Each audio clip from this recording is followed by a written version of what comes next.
Olá, povo de Deus, quinta-feira da 23ª semana do Tempo Comum, 10 de setembro de 2020. A nossa reflexão bíblica de hoje será a partir de 1 Coríntios 8, de 2 a 7, de 11 a 13 e de Lucas 6, de 27 a 38. Nosso texto de hoje começa com uma frase lapidar de Paulo: o conhecimento incha, mas o amor é que constrói. Paulo diz isso frente a mais uma questão posta pela comunidade de Corinto: pode-se ou não comer carne oferecida aos ídolos? Corinto tinha muitos templos para variadas divindades. Nos seus cultos, os animais oferecidos tinham uma parte da carne queimada em sacrifício, outra parte os próprios participantes do culto consumiam e outra parte ia para os mercados, para o comércio. Esta era a questão. Pode-se ou não, então, comer dessa carne? Na comunidade havia gente que se julgava mais conhecedora das ciências que outras, classificada no texto por fortes e fracos. Os fortes diziam que não tinha nada de mais consumir tal carne. Os fracos, bastante escrupulosos, repudiavam essa atitude. Paulo também entende que se pode comer dessa carne, uma vez que para os cristãos esses ídolos não são nada. Porém, ele pondera que se esse costume escandaliza os fracos, por que os fortes não fazem, por caridade, um sacrifício de não comer tal carne? Vejam que o critério de Paulo é a caridade no relacionamento. Por isso ele diz que a ciência ou o conhecimento incha, mas a caridade ou o amor constrói. Portanto, Paulo se desvia da armação que a questão apresenta, pois para ele não se trata de poder comer ou não tal carne, e sim de respeito à consciência do irmão mais fraco. E Paulo pedagogicamente apresenta duas verdades fundamentais para a fé cristã. Primeiro, é necessário dizer um não à idolatria, pois um só é o Deus de onde tudo vem e um só é o Senhor Jesus Cristo para onde todos caminhamos. A outra verdade é que no relacionamento entre os cristãos, só o amor constrói.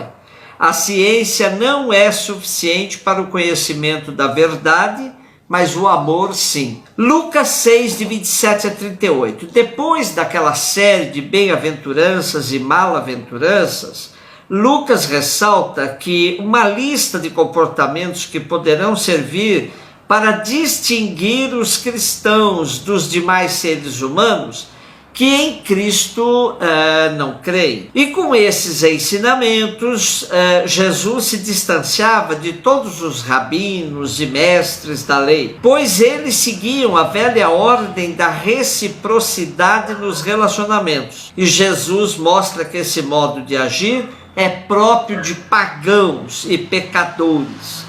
Os cristãos foram chamados para fazer a diferença. Daí sua palavra aos discípulos: amai os vossos inimigos, fazei o bem aos que vos odeiam, abençoai os que vos amaldiçoam, rezai pelos que vos caluniam. Se hoje ainda soa muito estranho falar em amor aos inimigos e esse comportamento todo, naquele tempo era um verdadeiro absurdo. E Jesus repete a máxima de ouro no relacionamento humano: assim como desejais que os outros vos tratem, tratai-os do mesmo modo. A medida que usardes com os outros será usada convosco. E dentro do ensinamento radical de Jesus ainda temos: sede misericordiosos como o vosso Pai é misericordioso. O exegeta basco José Antônio Pagola, comentando essa narrativa de Lucas, nos faz uma provocação: amai vossos inimigos, fazei o bem aos que vos odeiam. O que podemos nós fazer diante dessas palavras de Jesus? Suprimi-las do Evangelho? Apagá-las do fundo de nossa consciência? Deixá-las para dias melhores? Quando Jesus fala do amor ao inimigo, não está pensando num sentimento de afeto e carinho para com ele, mas numa atitude humana de interesse positivo para o seu bem. Jesus pensa que a pessoa é humana quando o amor está na base de toda a sua atuação.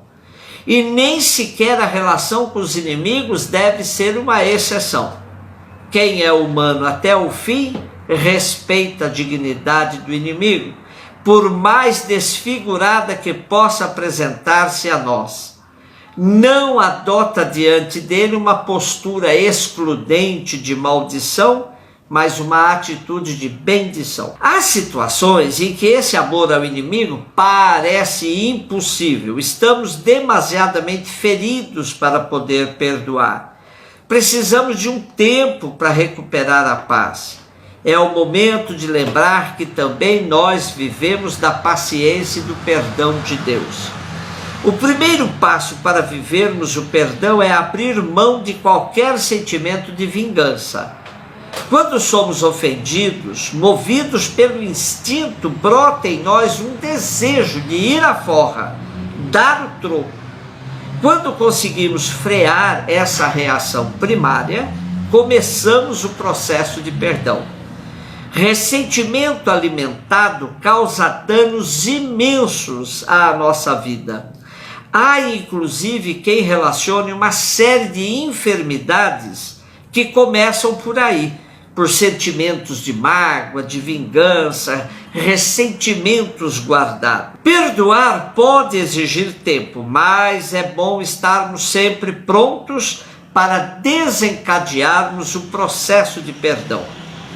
Como somos seres de relação, muitas vezes faz bem partilhar com alguém os sentimentos que estamos sofrendo. Ainda é de suma importância percebermos que perdão não é a mesma coisa que esquecimento. Perdoar é, mesmo se lembrando da ofensa sofrida, ter a capacidade de reatar laços que poderiam ter se rompido. Essa história de botar uma pedra em cima, no sentido de encerrar o assunto ou deixar algo de lado, nem sempre funciona.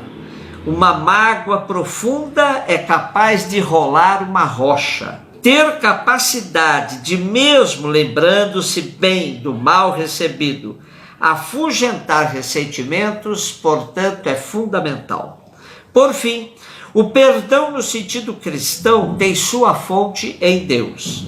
Em Efésios 4, 31, 32, vemos: desapareça do meio de vós todo amargor e exaltação, toda ira e gritaria, ultrajes e toda espécie de maldade.